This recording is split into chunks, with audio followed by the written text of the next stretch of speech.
Madam, इस बहस का उत्तर मेरे सहयोगी डॉक्टर सुभाष भामरे देंगे, क्योंकि उस वक्त शायद रशिया के साथ एक डायलॉग है इस संबंध में, तो मैं उसमें रहूंगा तो मैं नहीं रह पाऊंगा। तो मैं केवल 2-3 विषय जो चर्चा कल हुई और जो आज आरंभ की उसके संबंध में कहना चाहूंगा। देश की सुरक्षा, देश के सैनिकों की तैयारी, सुरक्षा के संबंध में देश की तैयारी, ये कोई राजनीतिक विषय नहीं है। ये ऐसा विषय नहीं है जिसमें राजनीतिक दल एक दूसरे के ऊपर प्रहार करते रहें, क्योंकि कुछ समस्याएं ऐसी हैं जो कई वर्षों से हैं और कुछ अच्छी व्यवस्थाएं भी ऐसी बनी हैं जो कई दशकों से बनती चली आई हैं। आज भी विश्व की एक बहुत बड़ी सेना में से हमारी सेना है, और जब जब इस देश के ऊपर संकट आया है तो कोई एक ऐसा उदाहरण नहीं है कि सेना की जो जिम्मेवारी रहती है सेना ने उसको निभाया ना हो। आज भी सैनिकों के सामने कई चुनौतियां आती हैं। सिंधिया जी अभी जिक्र कर रहे थे कि एक बहुत बड़ी अंतर्राष्ट्रीय सीमा है, एक बहुत बड़ी समुद्र की सीमा है, समुद्री तट है। उसके साथ साथ पश्चिम और उत्तर की वो सीमा है जिसके ऊपर तनाव भी रहता है। देश में कई स्थानों के ऊपर इंसर्जेंसी होती है, वहां भी सैनिकों को एक रोल निभाना पड़ता है। और इसके साथ साथ कई बार ऐसी नेचुरल कैलामिटीज भी आती हैं जब देश के अंदर बाकी व्यवस्थाएं अपना काम नहीं कर पाती, तो विभिन्न प्रकार के सैनिक दल वहां जाकर अपनी जिम्मेवारी निभाते हैं। हम में से शायद कोई ऐसा नहीं होगा जिसको एक भी उदाहरण याद हो कि जो इस देश के सैनिकों से उम्मीद सी उसके ऊपर वो खरे ना उतरे।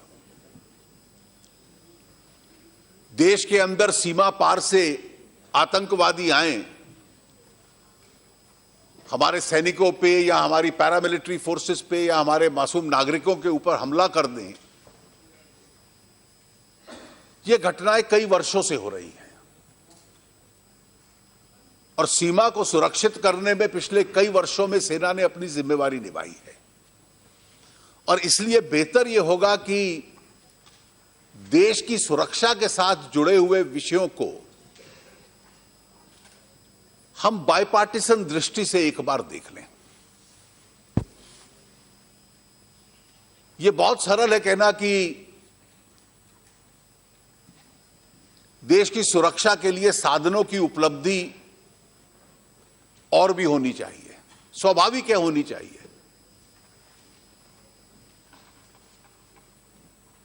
लेकिन एक व्यवस्था जो पहली सरकार में भी थी उसको सुधारने का हम लोग प्रयास कर रहे हैं। देश की पूरी अर्थव्यवस्था के ऊपर, क्योंकि कुछ समय के लिए मेरे पास दोनों जिम्मेवारी है, तो मैं ये रखना चाहूंगा, जितना भी राजस्व देश इकट्ठा करता है उसी में से खर्चा देश की सुरक्षा के लिए होगा, सबसे बड़ी प्राथमिकता है। उसके साथ साथ और भी डिमांड्स रहती हैं। एक बहुत बड़ा हिस्सा जो हम इकट्ठा करते हैं, ब्याज जो पुराना ऋण लिया हुआ है उसके लिए चला जाता है। बहुत बड़ा हिस्सा आपको राज्यों को देना पड़ता है। उसका बहुत बड़ा हिस्सा इस देश की गरीब की सेवा करने के लिए सब्सिडीज में आपको देना पड़ता है। एक बहुत बड़ा हिस्सा विकास कार्यों में देना पड़ता है। और जब इतनी कंपीटिंग देश सरकार अपने आप को चलाए, सरकार का अपना सैलरी बजट होता है, पेंशन बजट होता है, और 7th पे कमीशन के बाद और भी थोड़ा बड़ा है। मैं वही कहा, गरीबों की सहायता के लिए जो सब्सिडी जाती है। और इसलिए एक प्रयास रहता है कि इन साधनों में से अधिक साधन देश की सुरक्षा के लिए हम देते हैं। और देश की सुरक्षा के लिए भी जो हम साधन रखते हैं, उसमें से भी एक बड़ा हिस्सा चला जाता है सैनिकों के वेतन पे, पूर्व सैनिकों की पेंशन पे, उनको सुविधाएं देने में, और उसके साथ साथ जो कैपिटल एक्सपेंडिचर है, जहां सेनाओं की मॉडर्नाइजेशन हो, अपना वो इक्विपमेंट खर्च और खरीद पाए, उसको मॉडर्नाइज कर पाए और देश की सुरक्षा की जो आवश्यकता है उसके अनुकूल कर पाए, ये शासन प्रयास करता है। इसमें दो स्वाभाविक चुनौतियां हैं, और ये कोई चुनौतियां पिछले 3 वर्ष में पैदा नहीं, उससे पहले अधिक ज्यादा थी। एक चुनौती साधनों की है और दूसरी चुनौती जो है, जो प्रक्रिया की है, कि जिस प्रक्रिया के माध्यम से जो जो आवश्यकताएं हैं उस सब की खरीदारी की जाती है। साधनों के संबंध में मैं केवल इतना कहूंगा कि जो भी सरकार और शासन और देश के साधन बड़े हों, उसमें एक बहुत बड़ी पहली प्राथमिकताओं में से देश की सुरक्षा एक प्राथमिकता रहे। और इसलिए I would like to tell professor Saugata Bose, I missed your speech yesterday, but I went through the detailed notes of your speech. At the end of the day, what is it that we are trying to increase the resource? Now, how do you increase the resource? That the revenue mobilization of the state must increase. That's the primary resource that the government gets.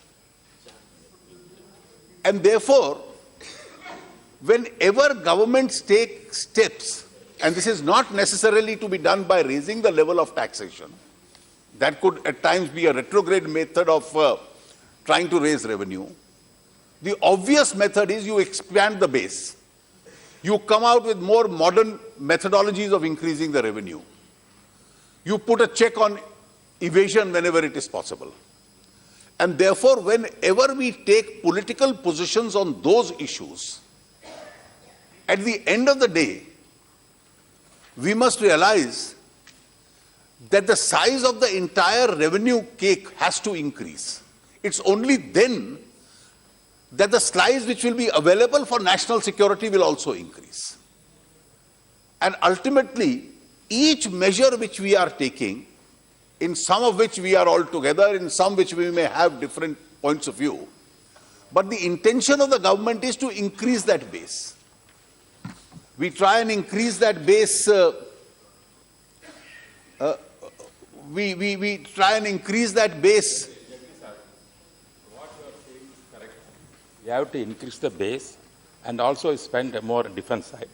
If you restrict your expenditures on departments, that is all right. You are central government tripping all the aspects, welfare program, skill development. You are sending so many things there. That is why you are not in a position to spend more on defense and other requirements. If you allow the state governments to do certain things, which can keep away what our federal system said, but you are diluting federal system, you are coming all the even powers your side, then revenue also will come getting from all the state government. That's base also reducing now. Through GST you are reducing all the state base also. Everything central you are bringing. Therefore, if you are going concentrating all the state subject, definitely you cannot have sufficient pen to defense.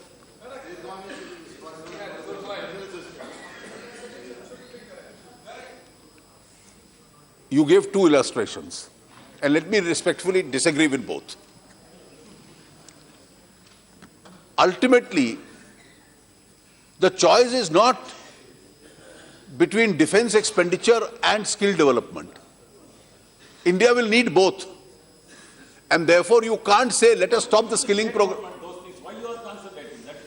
At the end of the day, you still have a very large population. You have to skill your people in various skills in order to make them employable.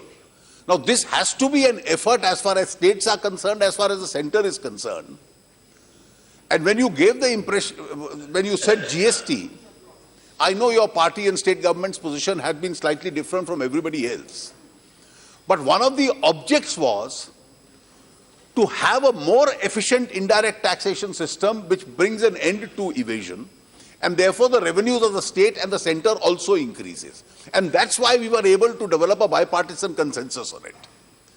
At the end of the day, let me only say this: our effort, whether through various measures that we have been taking in order to check black money, evasion, increase the tax base, GST, ultimately a more resourceful state will always be able to spend more on its primary responsibility for the security of the country.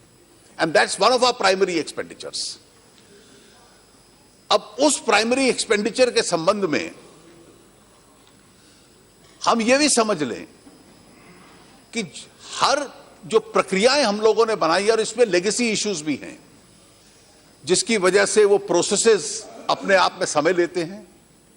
Evaluation है, evaluation आप कम कर सकते हैं उसको, legacy पीछे का बोलते ही मत जाइए, आप सुधारिए उसमें। मैं अभी बता दूं ना आपको सुधारा है जो, मैं आपको बता दूं जो सुधारा है, मैं आपको बता दूं जो सुधारा है।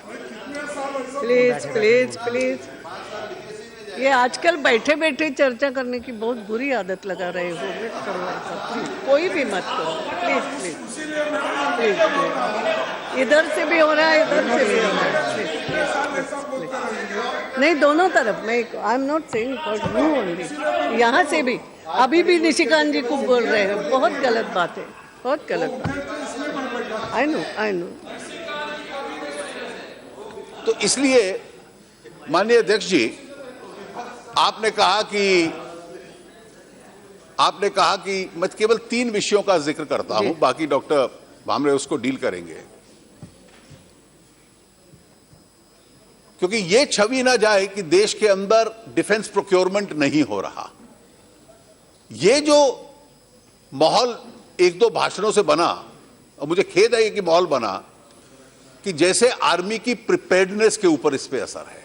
हमारी सेनाएं पूर्ण रूप से प्रिपेयर्ड हैं, किसी भी चुनौती के लिए प्रिपेयर्ड हैं। और मैं अगर आपके सामने केवल सूची दे दूं, पिछले 2.5-3 वर्षों में, and I just read it out to you, in the last 2 years, 2014-15, 16-17, and till date, 147 contracts have been concluded of a total value of rupees 2,957.66 crores. The equipment such as rockets, radars, artillery guns, helicopters, aircrafts, missiles, which will be supplied under these contracts, will meet the critical requirements of the Indian Armed Forces. Now, amongst the prominent ones, let me give you a list. 155 mm ultralight Howitzer, BrahMos missiles, Pinaka rockets, ballistic helmets, these are for the Army. For the Navy and the Coast Guard, the ongoing shipbuilding projects of P-17A frigates, deep sea rescue vessels, P-81 long-range maritime reconnaissance aircrafts, upgrade of Kamov 28 helicopters, Dornier aircrafts, offshore patrol vessels, fast patrol vessels. Air Force, the Rafale fighter aircrafts, heavy lift helicopters, Apache attack helicopters. Additionally, there is a large number of increased capability in many other areas. अब आपने कहा कि make in India, अब make in India के पीछे एक उद्देश्य था, एफडीआई केवल उसका एक हिस्सा है, और एफडीआई के पीछे उद्देश्य यह था कि जब हम विदेशियों से बाहर से खरीदते हैं तो क्यों ना आरंभ में जॉइंट वेंचर से अपने देश में बनाना शुरू करें।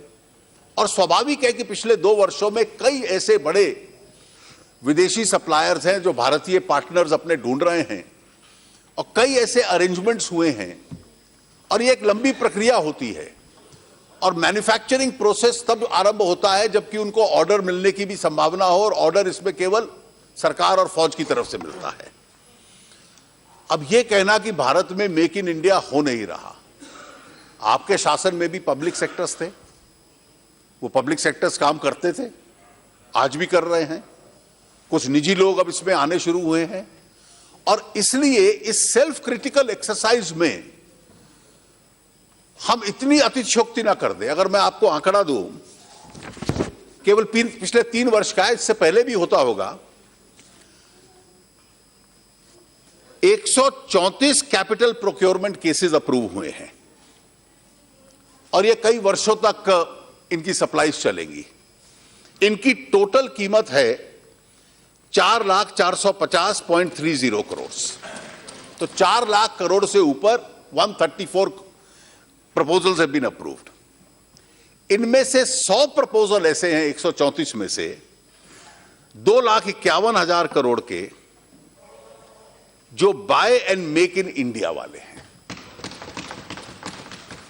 और इसमें 34 ऐसे हैं 1,19,000 करोड़ के करीब के जो बाय ग्लोबल हैं।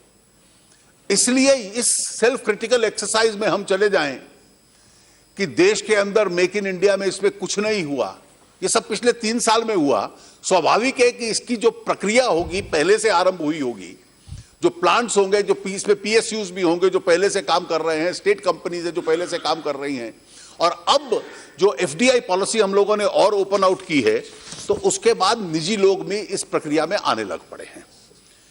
जो प्रोक्योरमेंट का प्रोसीजर था, जो डिफेंस प्रोक्योरमेंट पॉलिसी है 2016 की, उसमें भी समय सीमाएं जो लगती थी, जो खड़गे जी विषय उठा रहे थे, उसको थोड़ा कंप्रेस किया गया है।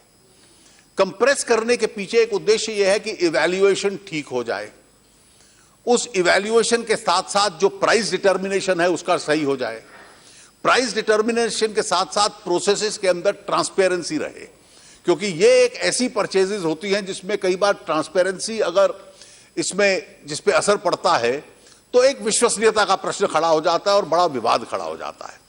इन तीनों को मद्देनजर रखते हुए समय को कंप्रेस किया जाए। अब ओआरओपी का आपने विषय उठा दिया। ओआरओपी के संबंध में 2014 के इंटरिम बजट में फरवरी में 500 करोड़ रुपया प्रावधान किया गया था, नॉमिनल लिप सर्विस।